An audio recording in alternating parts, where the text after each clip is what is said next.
What's good, YouTube? And welcome with the Dragon Ruler hype continuing to surge with an old card you might remember with the OG deck for your grandpas. It's Super Rejuvenation. It now has a lost art as well that has spiked all the way to $12 and gotten a market price of $10 because of those steady sales. I feel like I can't knock this card because hand traps are more important than ever. So the actual theory of getting to play through mulch armies and stuff, but then draw so many cards, have your own mulch armies, hand traps, and impactful cards, it does make a bit of sense that people would want to try, but you are also taking, when you're going first, a starter piece away and now playing with 4 cards to be playing this at the very end, rather than a counter like Crossout Designator or something like that. So I feel two types of way about it, but for $2.50 you can still buy into the Legendary Collection Super Rare, which isn't the grossest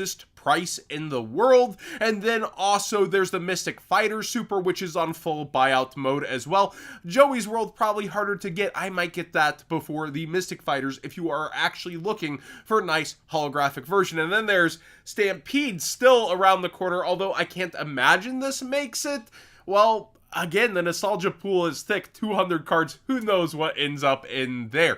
Striker Dragon, also for Dragon hype, is going up, and I'm hearing that Blue Eyes decks might also want to go up into this to not end up locking themselves early with the Blue Eyes link. I think there will be multiple ways to play the deck, but this certainly is getting extra attention and skyrocketing back up towards $10 right now for the Quarter Century Secret Rare, but thanks to it being a rarity collection card, there's tons of nice looking versions you can still get for around $1 or cheaper.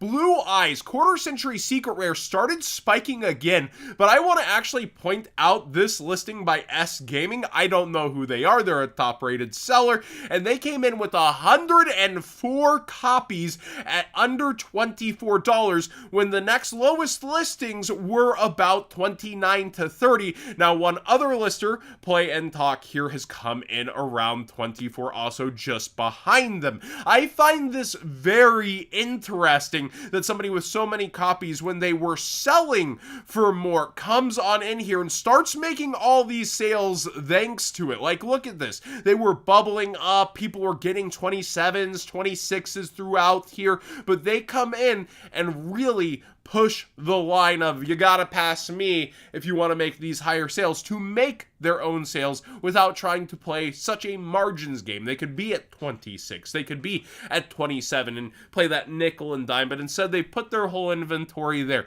I respect the hustle, and I do think it's a good strategy when you're trying to move a large amount of cards quick through a platform, and you can see that the sales that are clearly theirs are starting to go that direction. Blue Eyes White Dragon Quarter Century Secret Rare from the Kaiba set. This is one I said I wanted to sleep and wait on, and I completely missed the mark. Oh my gosh, this sold out Black Friday, and I missed that too. Sales all the way to $400 freaking dollars, and now the lowest listings are around $370. Let me know which version of Blue Eyes you're running along with that structure deck. Are you gonna just play the ones out of the starter? Do you have a specific one you've got locked and loaded, or are you not interested in the deck at all and you're just watching the madness that is that structure deck coming out? Ryal Detonator pulled a little 180 and started going back up. This is interesting to me. Now the lowest listings from not top rated sellers are around the 140 to 150 now, but top rated have them around 150 and then quickly 170 still, and the sales reversed from 115, and you can see people are spending 150 again. The rest of the Ryals are mostly down still for the Quarter Century Secret Rares, but we were discussing just the last market watch how things had fallen off so quickly. Well, some of them are starting to get targeted again that fast. Now, speaking of falling off, Fiendsmith Engraver is not falling off in the metagame. However, it is cooling down in price. Nice winter market, you know? But seriously, after the ban list and YCS hype, we can look and see that these have fallen back. They were selling very consistently back near triple digits around just a week or two ago for I want to say like 95 to 98 consistently, and you can see these 99s peppered in here even somewhat recently from people who probably bought from sellers they trust, that kind of thing. But when we scroll back, and it takes a while, this card is selling. Look at the actual volume for this high level card. Yeah, look at all these hundreds and hundreds and hundreds, all triple digits within here in the hype. So don't always shop with FOMO and that immediate feel and need to jump on something because it's only going to get more expensive, more people are going to buy in. Sometimes it doesn't happen that way and it takes a while, and then deals start populating. Top rated sellers under 90.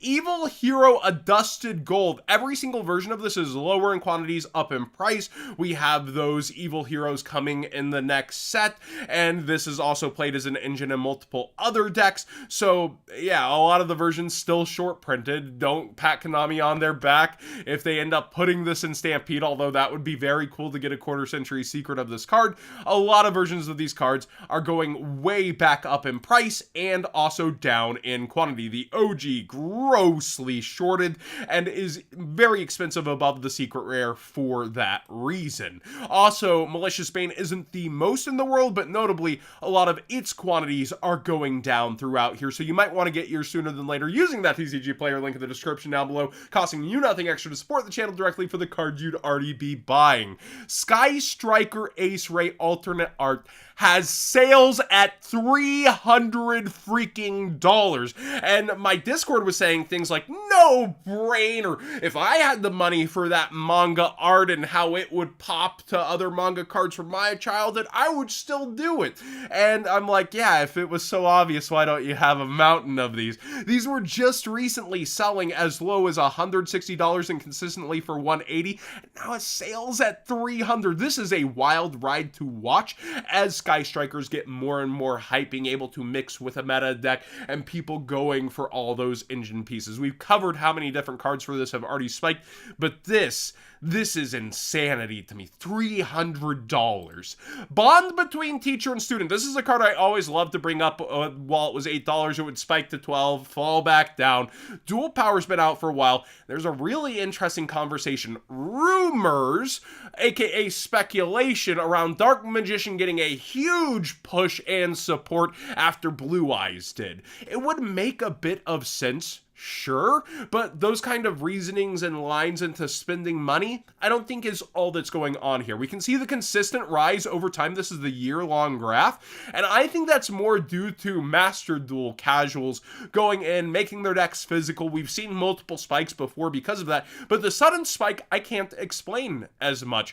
Somebody also pointed out all the nice Dark Magician Girl reprints and maybe casual duelists wanting cards to go along to actually be able to play those. That makes a little bit of sense, but probably not enough to really push it up into the $20 mark. And let's say where the actual sales are, yeah, $20. They are selling consistently now at $20. I hadn't peeked at that. So when it comes down to it, I feel like the rumor thing, I don't know that it pertains, because we're watching quarter century secret rare Dark Magician, the super obvious card to target with that, actually come back down. It got hyped up when we got all the other quarter century secret rares and people reached back to complete their collections. And now it's sitting back at $10 and around there. And it was selling for up to $12. So I don't think that it's necessarily this rumor mill of, oh, this card that has no reprint, yeah, that's the one to get to play the deck, when Dark Magician quarter century secret rare is sitting right here at $10. I just don't necessarily buy it, because this as a 10 promo still could go towards 25. There's the RNG. Nobody wants to open up the dueling hero 10s. I would be going for this if that were the case. And then we look around, there's other reasons for Dark Magician cards to be spiking. Like we see the Red Eyes Dark Dragoon quarter century secret rare. Well, it just got that huge push from Master Duel, and I wonder why the sudden spike. But it's around $30 for its quarter century secret rare at this point. And the Starlight Starlight Rare, while it's been doing nothing but going down, the sales rates are certainly up for this, with many sales this month for a Starlight Rare that's near triple digits, but the price is maintaining right around $90. It's not skyrocketing despite that upped rate on this super rare card. Let me know what you think about that, though. Does it just make natural sense that they're gonna do Dark Magician next? They did Blue Eyes. Dark Magician surely is next. Or do you think it's just kind of that thing where people are interested in talking to talk or trying to push something that they're vested into? Never shop with FOMO, but I do think there's kind of that natural what's Konami gonna do next thought line, and with the Blue Eyes being so popular, it makes rational sense, right? But at the same time, investing into rumors rather than into something you want yourself could end up with something like this just getting reprinted in Stampede, or another reprint set when Konami, oh, that's money? Let me get that on my future reprint list. You know, versus your question mark on when or where that could happen. Heck, this could end up being a common in that very structured deck, and while it would be the only holographic version, you can bet an easy access version would also really put a damper on that, wouldn't it? Thanks for watching today's Market Watch. Please subscribe if you haven't already. Give this video a thumbs up if you enjoy these conversations and more in-depth talks. I usually don't address rumors, but when it comes down to it, I do want to tackle them when there's head-scratching things happening with certain cards.